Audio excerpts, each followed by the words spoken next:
All right, welcome to another episode of Piecing It Together, the podcast where we take a look at a new movie and try to figure out what movies inspired it.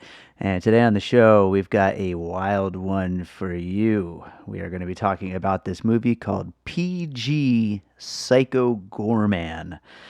This is a fun little movie that just came out. It's still in drive-in theaters right now, and I don't know, possibly some regular theaters as well. And it's on VOD where I watched it because I did make it out to a drive-in a couple weeks ago for the first time, but mostly just watching movies at home still.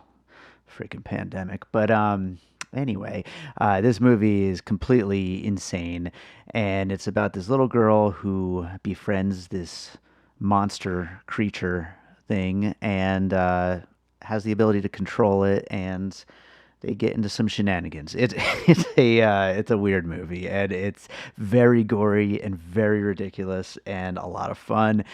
With me to talk about it is JC from the Screen Fix podcast. He's been on the show a couple times in the past, but it's been a little while, so I'm glad to have him back on the show. I always have fun going on his podcast as well.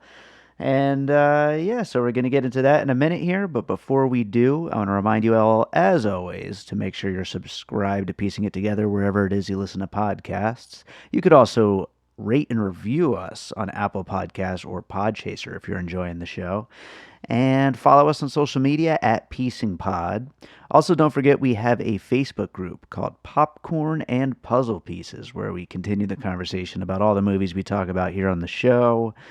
And we also have a Patreon. I got to mention the Patreon because this week we are going to be adding a bonus episode from Awesome Movie Year, which just finished up its 6th season on the films of 1984. And before moving on to their next season, which is going to be on the Awesome Movie Year of 2003, they're posting a couple of bonus episodes, and one of them will be exclusive to the Patreon, and it is on Prince's Purple Rain, and it is a very fun episode, let me tell you that. So check that out, the Produced by David Rosen Patreon, where I combine content from all the podcasts that I'm involved with, as well as from my music career. Lots of great content over there, so check that out.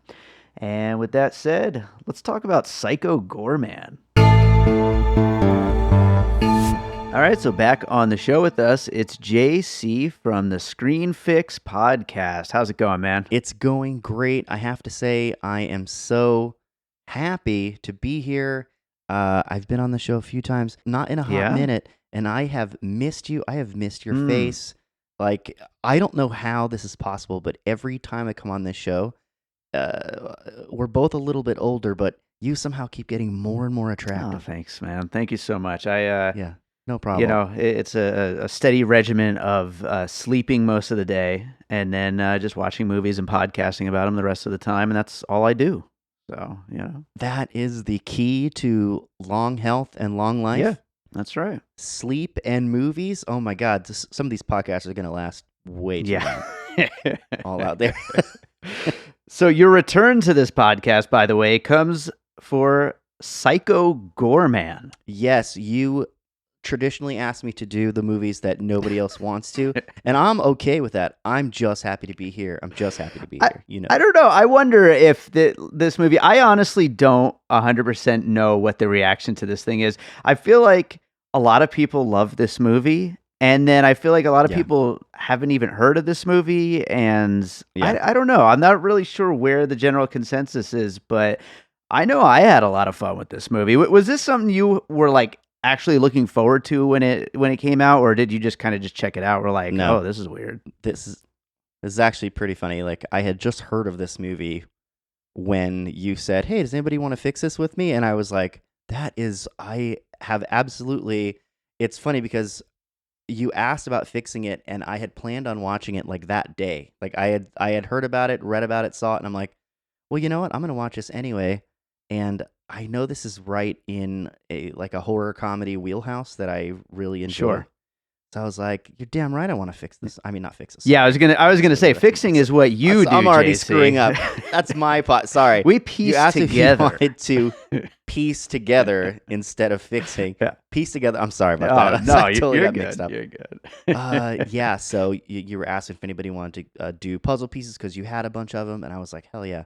So because I had already read about it, so I was like, hell yeah, I want to do this. So you got me here, and here I am, and I am ready to not fix things. I am ready to piecel puzzle. Piecel it together. I am ready. I am ready to puzzle piece movies. Let's do it with you. This movie, Psycho Goreman. Yes, PG Psycho Goreman. By the way, PG. Full title. PG. Full title. All right. You know what? We'll get into a lot of stuff about this movie along the way, so let's just jump in. Oh, what do you got for your first puzzle piece? Oh, wow. Just jumping really right in. Yeah, let's do it. Okay, well, I have to preface all of this with every puzzle piece that I thought of, I wrote down, and then I went and watched some interviews with the director. And the director wears every influence on his sleeve. He mentioned every single movie that I thought of a puzzle piece for. Wow. And then I tried thinking of 3 more deep cut puzzle pieces. He mentioned all of those too. And I really didn't know where to go with it, because the guy just says, oh yeah, this is based on this movie, and this is based on this character, this is based on this movie. Because it is a movie that is an homage to a certain very specific niche type of movie. Yeah.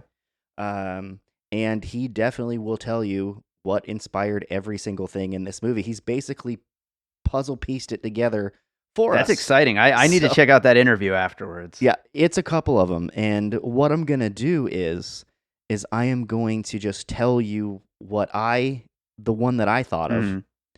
And then I will tell you what I found that he said about it after I say what I'm going to say about it. How about that? Cool. Sounds good. Let's get to it. All right. So one of my first puzzle pieces, and actually it was right from the beginning, was the movie Highlander. So Highlander has, that wonderful 80s blue aesthetic to it. And it's got sword battles. And of course we have plenty of sword battles. But the first thing that made me think of Highlander was Highlander also has the opening red text. So this movie opens with red text that is scrolling, and the first thing I thought of, it's because I watch Highlander at least once a year. I really enjoy Highlander, and immediately I went, okay, that's red text, that's Highlander. The first thing that it invoked was Highlander. And also Highlander very famously has one band doing the music for it, Queen, and this movie also has one band doing the music for it, a band called Blitz Berlin. Yeah.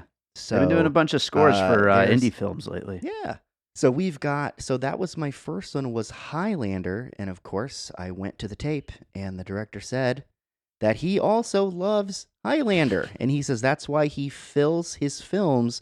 That's why he said that his films end with sword battles. Okay. So he loves Highlander. And that's why he likes to put in lots of swords. And that was my first puzzle piece. I have a bonus trivia. Okay. So the red voiceover with the red text in Highlander, the person who is narrating that is Sean Connery.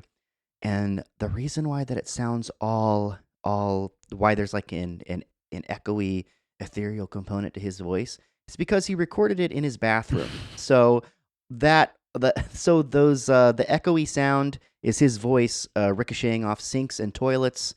This is Sean Connery, so probably a gold toilet. Yeah, sure. At least a gold toilet seat. Yeah. That's what only gold is good enough to caress the bottom of Sean Connery. Well, we're getting some good information here with these puzzle pieces so far. This is good. I like it. That's what. All right. I haven't seen Highlander in a long time, by the way. I do want to revisit that series one of these days, at least the first one. Well, the series is not great. Highlander 2 is awful. Sure. Highlander 2 is really terrible, which is actually funny because the director did say that he took a bit of Highlander 2 and put it in this movie. Highlander 2 is terrible. But then there was the very popular Highlander TV series with, what was his name? Adrian. Yeah, sexy, hunky dude instead of weird accent Christopher Lambert. I honestly have no idea who was in the TV series. Adrian Paul? I don't know, whatever. He was big in the 90s. Hunky Highlander dude. Hunky boy. We know that PG likes his hunky boys. Hunky boys. PG. Okay. Yeah, so that's my Great. first I piece. like it. Well, I'm going to move on Thanks.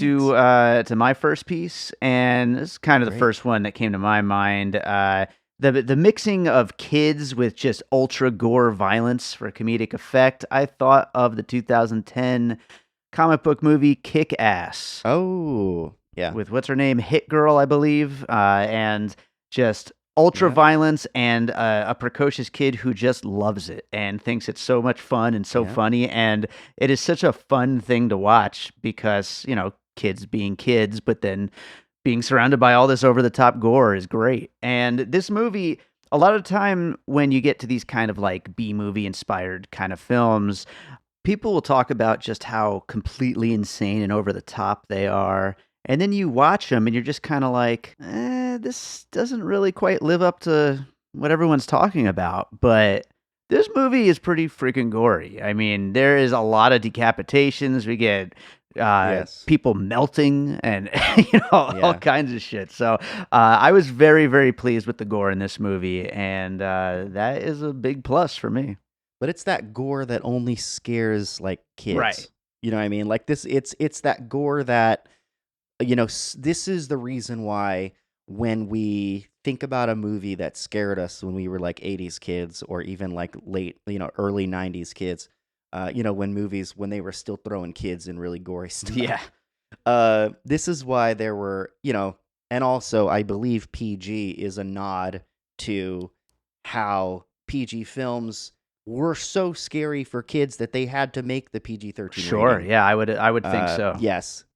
There were some PG-13 movies that would scare the crap out of me Yeah. when I was a kid. Not PG movies that would scare the crap. But that's why you go back and you watch that old movie that scared you, and you watch it when you're an adult, and you're like, this is so corny. Right. So cheesy. Yeah. You know what I mean? And it's just that like that practical effects gore where you can absolutely notice that suddenly the real head has been replaced by a fake Sure. head. Or all those kind of things like that, which give this whole genre its charm, its undeniable charm. Definitely. Well, what do you got for your next piece? My next piece, I think, was an obvious one. It was one of the first ones that I thought of. Little kid controls instrument of death. Really easy one. Terminator 2. Sure. Of course, our boy John Connor is a kid, played by Eddie Furlong. Mhm. Eddie Furlong of many a '90s girls teeny bopper magazine cover boy. I know my sister loved him, my Eddie, and had all of his posters torn out of Bopper and Big Bopper on her door and on her wall, so that Mhm. she loved him.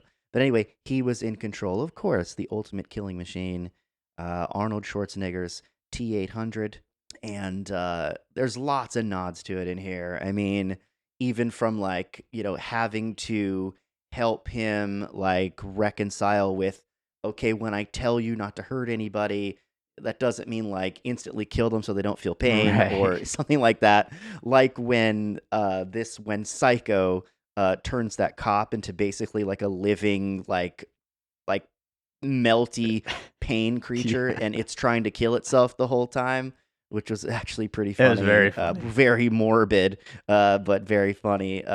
Some of those things like are very Terminator 2-esque, and also in Terminator 2, the Terminator kind of uh, comes to understand human emotions. Right. Like when he says, "I know now why you cry, but it's something I could never do." Mhm. He sacrifices himself and all that kind of stuff.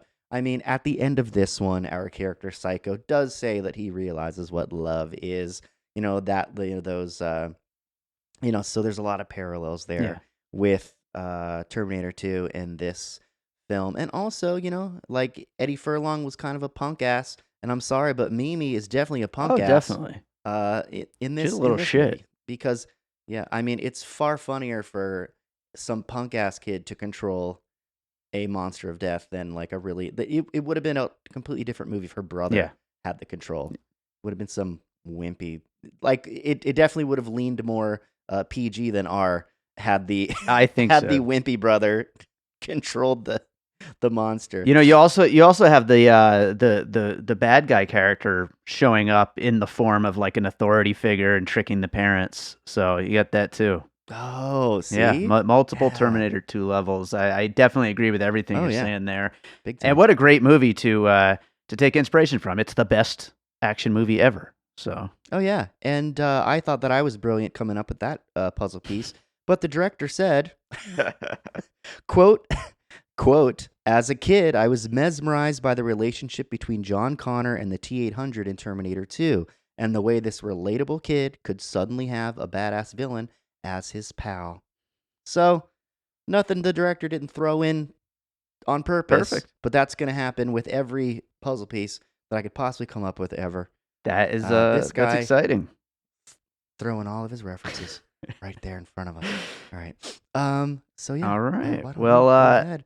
Rose, I am ready for another Rosen puzzle piece. I'm going to throw a curveball in here. Okay. Ooh. I'm going to go with something that's not a movie.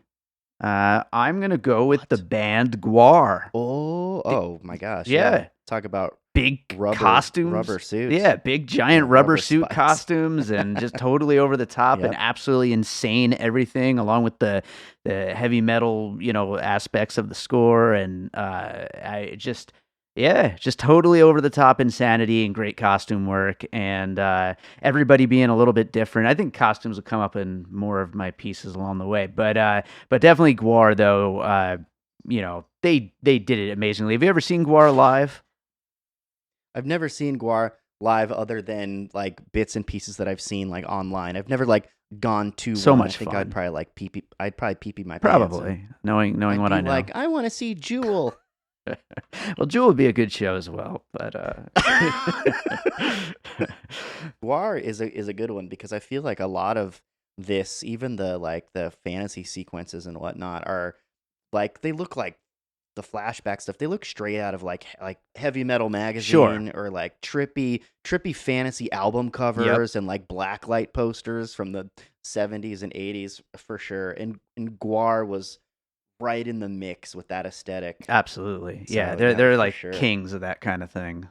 Here's one. A third puzzle piece is Masters of the Universe. All Okay, right. so the Masters of the Universe movie. So Masters of the Universe also had something that, a film that very easily they could have made take place all in Eternia, or in this case, this film could have all taken place in Gygax, Yeah. or be off world. But of course, what do we know? We know that it's cheaper to make a movie that does not completely take place off world and takes place on Earth, which is why they took He-Man and the Masters of the Universe and said, why don't we throw them on Earth? It's cheaper.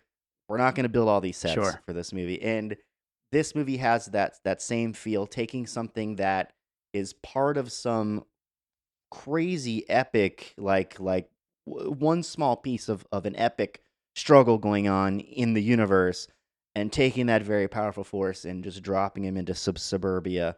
So it had this movie is almost like as if they took like Skeletor from Masters of the Universe and dropped him onto a planet and said, a kid controls you. Sure. It would be, so I got a big Masters of the Universe vibe out of this movie. Yeah. And again, I thought I was a genius. And then the director of this movie said that he loves Masters of the Universe and how the film is indicative of the late 80s high sci-fi concept with budget restrictions, bringing the action to Earth that he grew up with. He called it a trope he loved out of necessity, because that was the necessity of the studios. But he also said that he finds that kind of movie more engaging than the wish fulfillment of a Marvel movie. So, Ooh. interesting. He did mention Masters of the Universe as one of his inspirations as well. So yeah, Killing it. Masters of the Universe for sure. I like it. I like it. And I just love a hero in a diaper. Yeah. True. Essentially. Yeah. He-Man. That's right. Oh, interesting JC side note. Okay. When I was a kid, my mother, I remember being so small, 4 years old, 5 years old, something like that. My mother took me to this like shopping mall to get my picture taken with He-Man. I was so excited. I was like, oh my God, He-Man. But when I got to the chair and it was this oiled up, tan, blonde guy, shirtless, wearing essentially like a brown diaper, I started crying uncontrollably Oh and no. screaming, and my mom had to take me like out of the mall because I was hysterically crying from this oiled up man and having to sit on his lap. That is quite a insight into JC's early life there. Yes, early. Still traumatized. It's actually hard for me to watch Masters of the Universe for a few reasons. Yeah, I can imagine. Well, I'm going to go on to another puzzle piece here. And as listeners of the show know, I also produce another podcast called Awesome Movie Year, one that JC here pestered for many, many months to do an episode on this particular movie. It is a movie from 1996 called Space Jam. Wow, you got Space Jam vibes from this. A little bit. Okay, so we get these humans who find these underground creatures who are locked in battle with this intergalactic force, and it all ends in a sports battle. So, Yeah, this one did end in a game of crazy ball. Yes, crazy ball instead of basketball in the case of Space Jam. And of course, these are kids instead of Michael Jordan and Bill Murray and Wayne Knight. but yeah, I mean, they're basically giant man children. Yes, sure. Absolutely. So yeah, I got a little bit of Space Jam vibes here, brought into a more heavily R-rated world, let's say. You like it? Yeah, I love the fact that from Psycho Goreman you got R-rated Space Jam. Yeah. I don't know how you made that connection, but I like the way that your brain works. It works differently than most people. I feel like you're on a higher wavelength, really. I mean, you have to be with the amount of podcasting you do, with the amount of music you make, with your skincare. Whatever the skincare you're doing on your face, keeping you so young and vibrant. Yeah. The painstaking products you use in your hair to look like so curly. And well kept. Yes, thank you for all that. By the way, I appreciate it. So let's move on to the next piece. My main three were those movies. I do have a number of other movies that I think just have little bits and pieces. Okay. I kind of mentioned this a little when I said, we've kind of skirted around this a little bit, but there's obviously, this is not a movie, but there are obvious nods to Dungeons and Dragons in this. Sure. PG comes from the planet Gygax, which is a nod to Gary Gygax, the creator of Dungeons and Dragons. Oh, okay.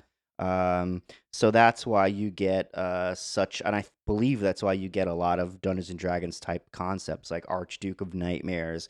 There are types of orcs mentioned. There are Templar cards in Dungeons and Dragons. I think there's a lot of Dungeons and Dragons fantasy going on in here, which are also pieces of what you mentioned, Guar. Totally. We all, also mentioning the blacklight posters, the fantasy album covers of that. Yeah, heavy metal takes period. its all of its cues from that world for sure. For sure, from that Dungeons and Dragons world, and he the director very obviously points to Dungeons and Dragons. This one I did not get in an interview, but since he did call the planet Gygax, it was very obvious that it was a nod to Gary Gygax. Right. And Gygax is used in so many movies. Like, once you know that the creator of Dungeons & Dragons is Gary Gygax, you'll start noticing things called Gygax in movies. And it's always nods to Gary Gygax. Sure. Always thrown in as an Easter egg. And as soon as I heard Gygax, I went, Gary Gygax. So that is a great name, by the way. Gary Gygax. Oh, yeah. Yeah. He was G&G, the creator of G&G. Yeah. Oh, okay. Interesting. I like that. Yeah, that wasn't my best work. So, yeah, I have a bunch of other small ones, but I want to throw it back over to you. So yeah, Dungeons and Dragons was a puzzle piece. Well, I'll jump right off of that onto another game, actually, video game. but also movies as well. That's the Mortal Kombat series. All of these characters, the character work, again, we could say inspired by Gwar, of course, like we were just talking about. But also, I mean, these could easily fit into like one of these kind of fighting games where everybody has like a different look. And I like that all of these alien type creatures, all these monsters, all have different unique looks. And like one of them's like a robot, one of them's like a brain robot thingy, and then of course Psycho Goreman himself is whatever the hell he is, just like a kind of like a boogeyman monster kind of thing in armor. So everybody's got their own like really crazy over the top character design, a lot like Mortal Kombat characters and other like fighting games like that. My favorite was the one that looked like a washing machine with body parts sticking out the top. Do you remember that? Yeah, one? that's amazing. Look, not a wash, like a wash machine with a like a front loader washing machine. And at one point, Psycho just punches the face, and it starts to drain out blood, and the little legs and arms sticking out the top kind of fall back inside of like. What is like one of the bad guys was a front loader washing machine, clothes washing machine that gets punched in the face. It was incredible. That's why what I said towards the beginning of this conversation, like a lot of people when these kind of B movies come out, a lot of people be like, you got to see it. It's so crazy. It's so over the top. And then you watch it and it's really just not as crazy. It's not crazier than anything you've seen before. This movie is fucking nuts. So stuff like that is just crazy. Oh, for sure. But that's why you watch something like this and why you love, like it takes a certain type of person who's not watching it to get any deeper meaning out of it. They're watching it for pure entertainment, and they are watching the effects. Like, look at that creature. Yeah. Oh, look how they look at they're watching it for the effects. Yeah. Basically, they're watching it for the gore effects, and the story is secondary for sure when you watch something like my favorite moment in this entire movie, I mentioned it in my Letterboxd review, it is actually the final climax, the final battle scene where Psycho Goreman needs a sword and he starts tearing pieces off of the villain to build a sword out of. Yeah, to make a meat sword. Now that is something I haven't seen before, and that's what you go to this is to see something you've never seen before. Yeah, I need a sword. I'm going to make it out of your bone and meat. Amazing. Well, what do you got for your next piece? My next piece, actually, I thought it was very obvious, and I hate saying this because I don't know. This puzzle piece has got to be old and tired, but there was definitely Star Wars in here. Sure.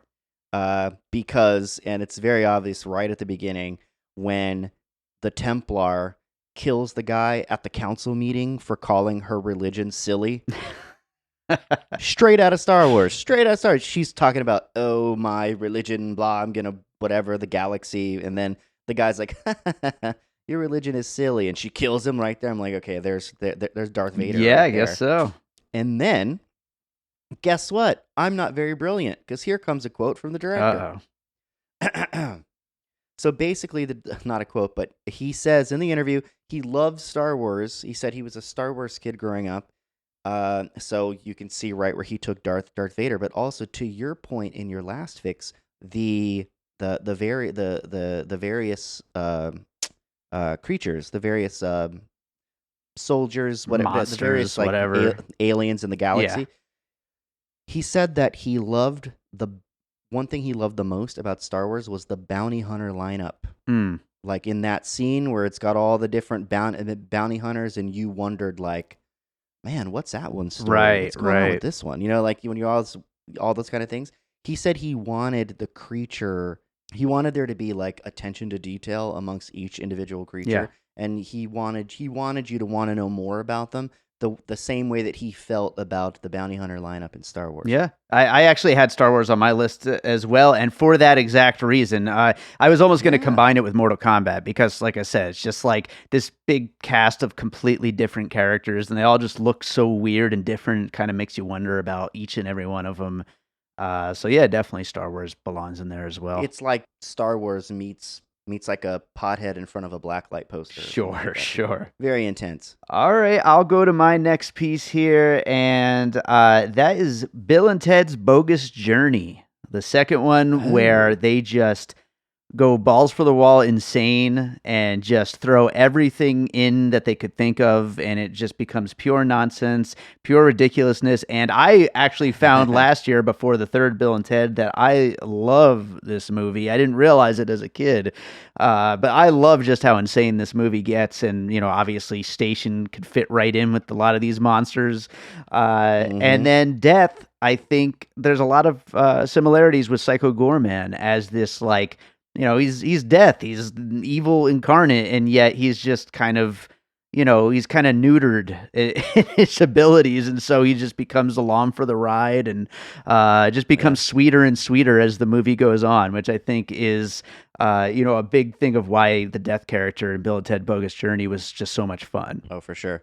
And that's funny that you mentioned that the director did say that he tries to make sure that he treats every film like it's the last one he may ever make. Oh, nice. So he tries to hold nothing back. Yeah. So that's pretty awesome that you got that out of it, because it was definitely what he was trying to do. So I think that's pretty great. Nice.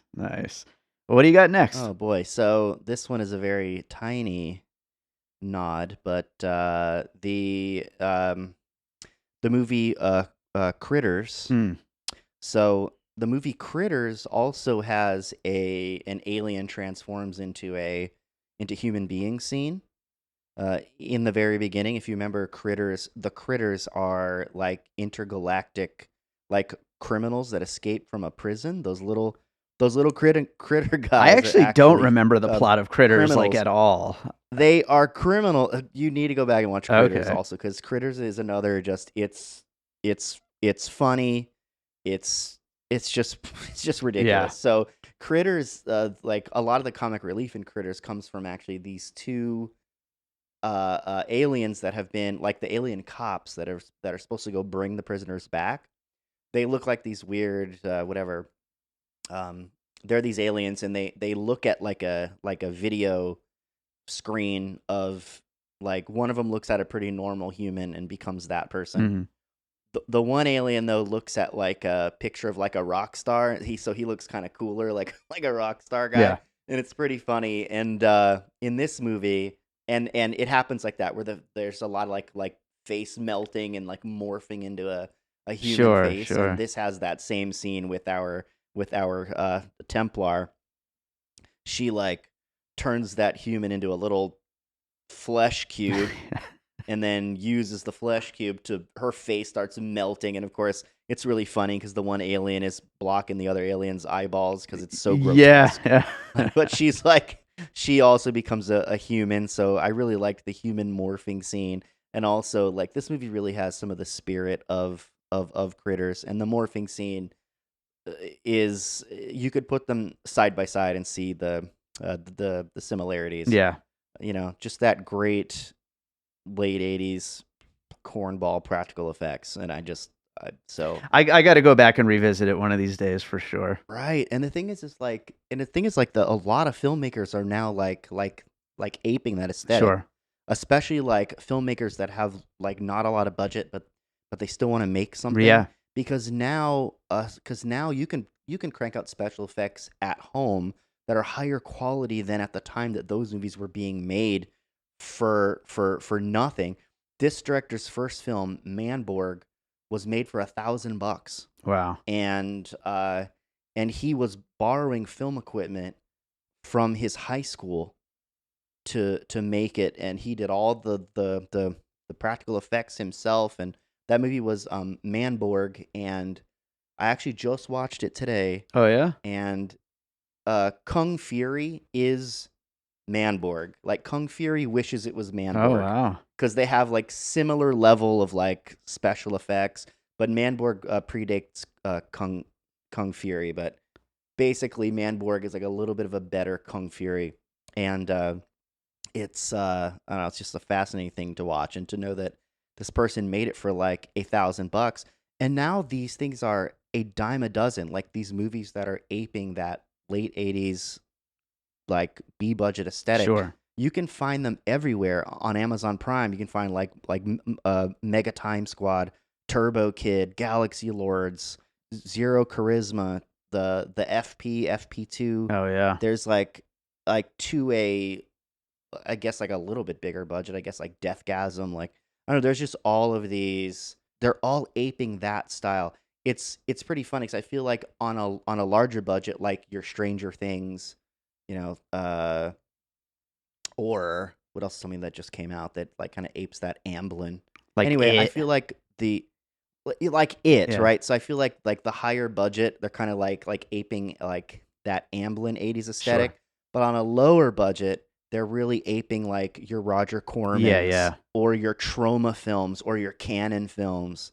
I feel like that's, they also want to get in on that aesthetic because it's something that they all grew up with and they have nostalgia for, but they only have the budget for more of a Trauma or a Roger Sure. Corman movie. And I think that's great. And sometimes one of them breaks out, and this is one of those that just broke out. Speaking of which, it wasn't even on my list, but I'm just gonna throw it in here as my next puzzle piece. But trauma films in general, definitely, Yeah. I think is a great puzzle piece to have on this list. Toxic Avenger and all of their kind of just classic gore and effects and creature stuff and just pure ridiculousness every step of the way. Yeah.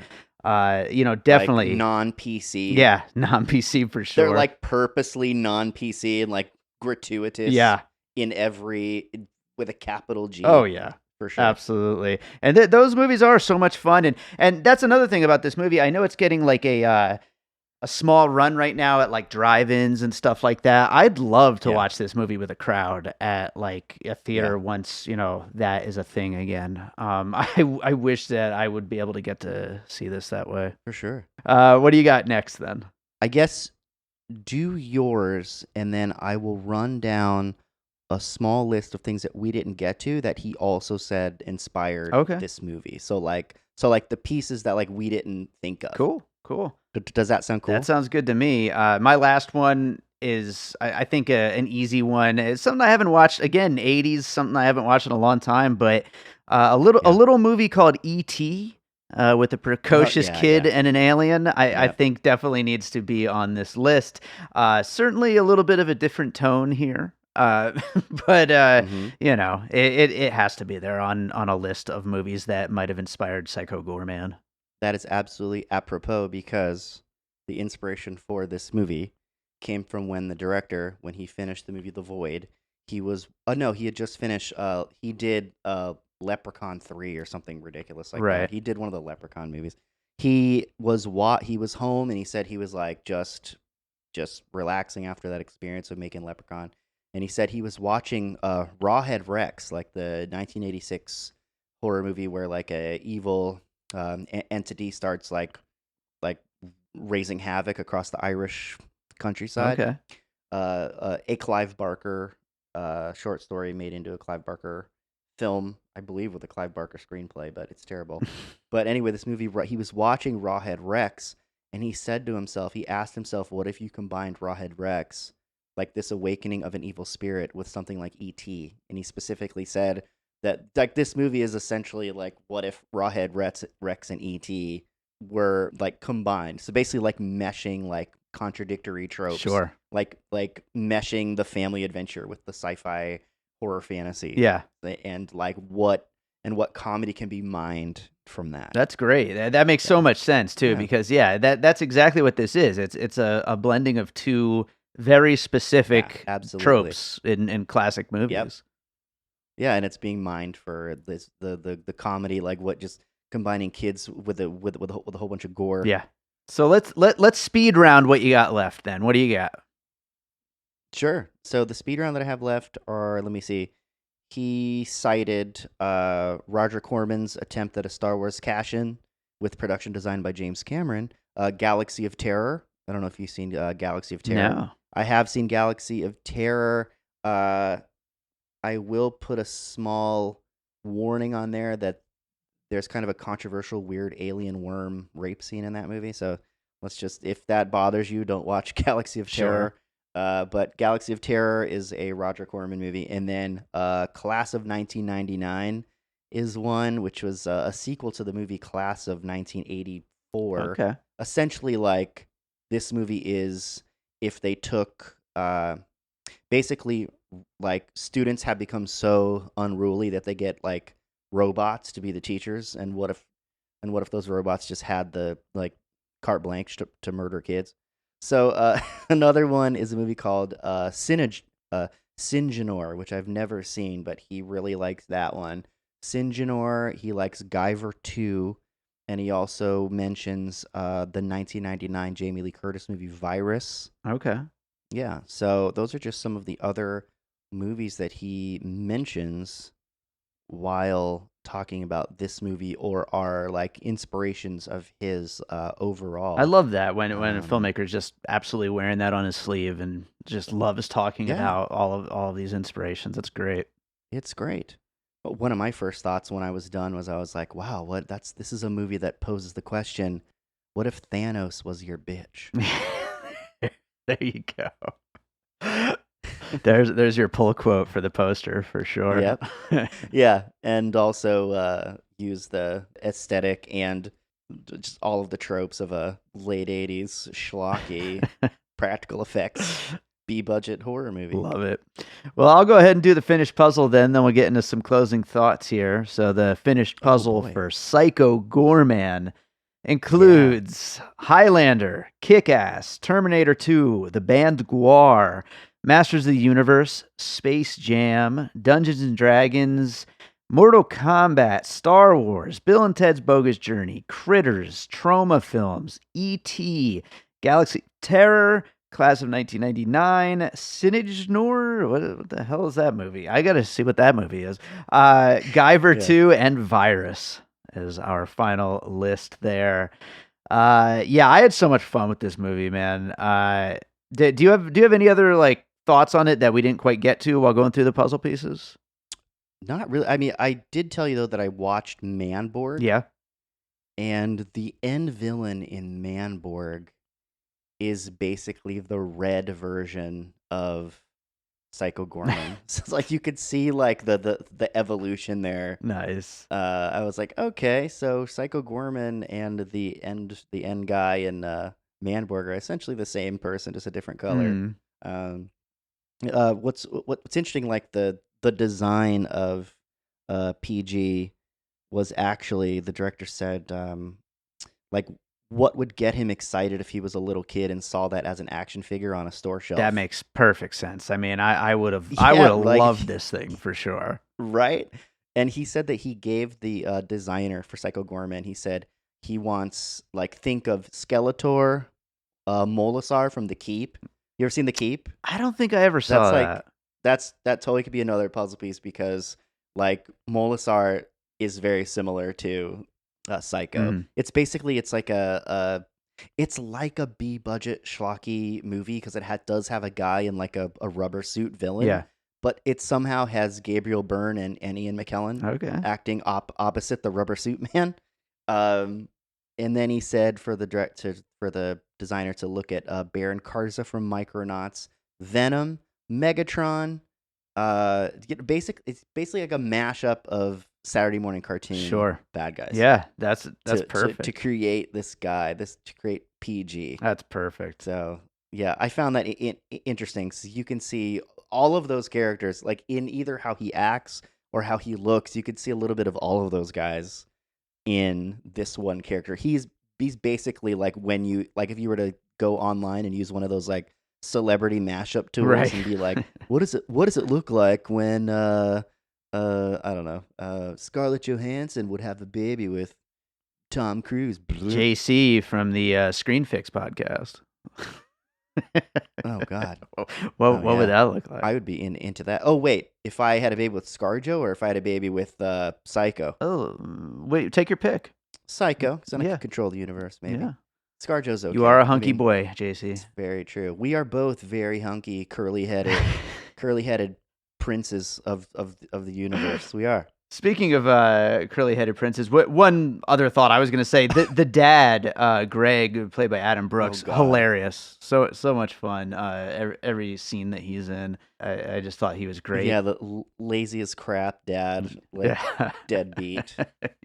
It's so dumb. There are so many deadbeat dads in movies that if art imitates life, I just wow. Feel bad there for has these to be, kids. like, yes, but I feel like that's do you think that that's probably the norm? Most So likely. there's probably Yeah, I think sadly it probably is as well. I think so.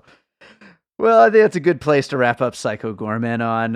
JC, is there another movie Yeah. you watched recently that you'd like to recommend to our listeners? Like you, I watch so much Oh, that yeah. it's hard to be like I have to remember the last 10 things I even watched. Definitely. You're making a note now. You're like, edit, please I edit. make an edit notes all the at, time, so we're 1 we're hour good. and 4. Yeah. Yeah. Yeah, I gotcha. Okay, like if you like these kind of like schlocky creature movies, I watched the one with Chloe Grace Moretz where she's in a bomber in the sky. It's called Shadow in the Clouds, I believe. Shadow in the Clouds. Yeah. Did you watch that I one? did. I did not like it that much, but I No, could I definitely see don't the love it. appeal, though. Yeah, well, it was like I'm saying, like if you like this movie and you like a good like creature, Sure. a little bit of suspense kind of movie like that, it was fine. Yeah. I watched it on like a Sunday night before work, and I was like, this is great. Yeah. This is whatever. This is fine.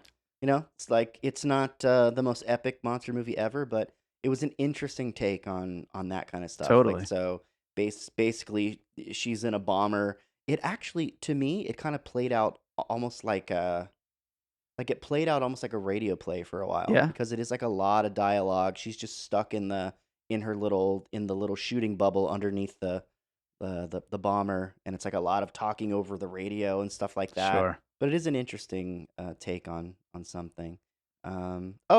Also, if you like movies like this, you might want to watch Freaky. That's been out for a while, but Now, that was fun. Freaky was fun. So, movies similar to this, I'd probably check those out. Cool. Like I'm not going to be on an episode of like, talking about Psycho Goreman and be like, watch Malcolm and Marie. Right. Like, it's just not. No, go watch Shadow in the Clouds. There you I go. almost did bring up Malcolm and Marie earlier, though, because of Malcolm talking about how movies just don't always have to be about something, you know? So, and Psycho Goreman right. is a good example of that. Yeah. I'll tell you that much. But the thing is, if you ask any actual professional screenwriter, they actually do need to be about something, though. Like They got to be about like something. if you read books on crafting screenplays and stories, they do to get sold. If you want to sell it, Sure. they do. Yeah. There's got to be a little something there. Yeah. Well, JC, thank you so much for doing this as always. Why don't you tell people where they can find the podcast and everything you're up to? Yeah, they can find me. I have a podcast.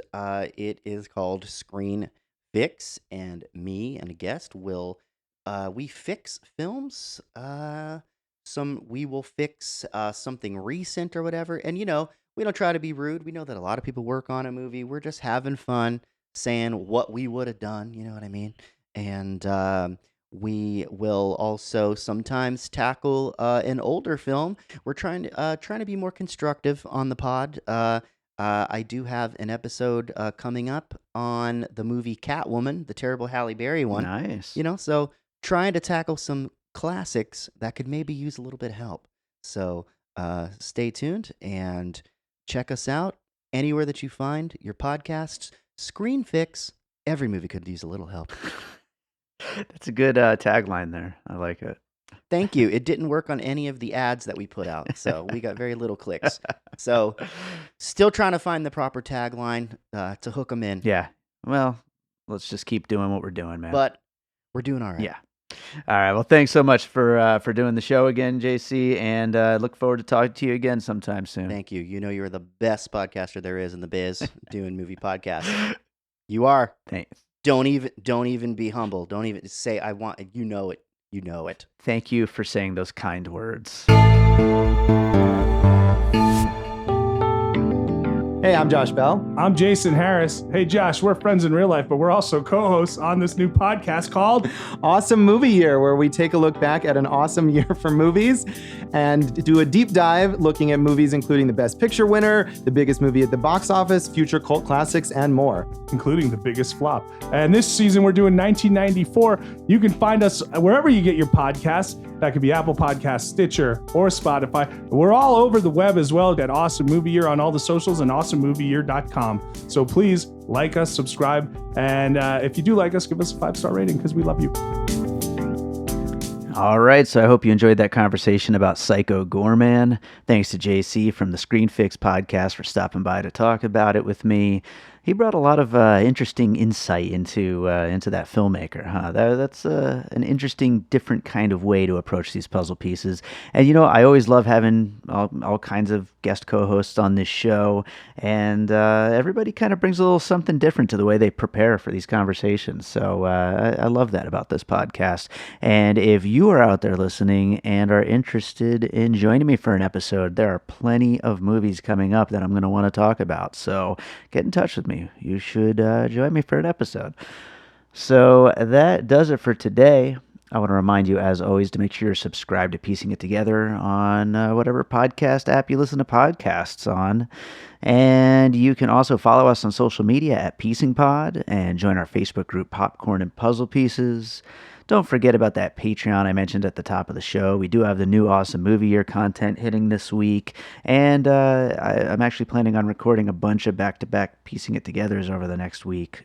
So those will go up early over there on the Patreon, so you'll have access to those before they actually make it up on the regular schedule. And I am currently working on music for a new film, which when I'm done with that score, I may release it as a special bonus thing on the Patreon as well as a lot of other bonus stuff I'm planning for that Patreon. But I got to get done with all these projects first. Otherwise, I just have no time. I don't know how I find time for anything as it is.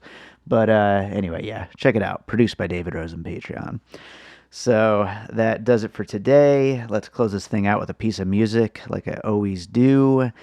And I think for a movie as crazy as Psycho Goreman, I'm going to go with this track called Devil from my album Head Like Fire, which is one of my favorite songs I've ever put out, honestly. I love this song so much, and I think Psycho Goreman himself would probably dig this track. So this is called Devil. Enjoy it, and we'll be back with more Piecing It Together coming out real soon.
An All Points West production, produced by David Rosen in Las Vegas.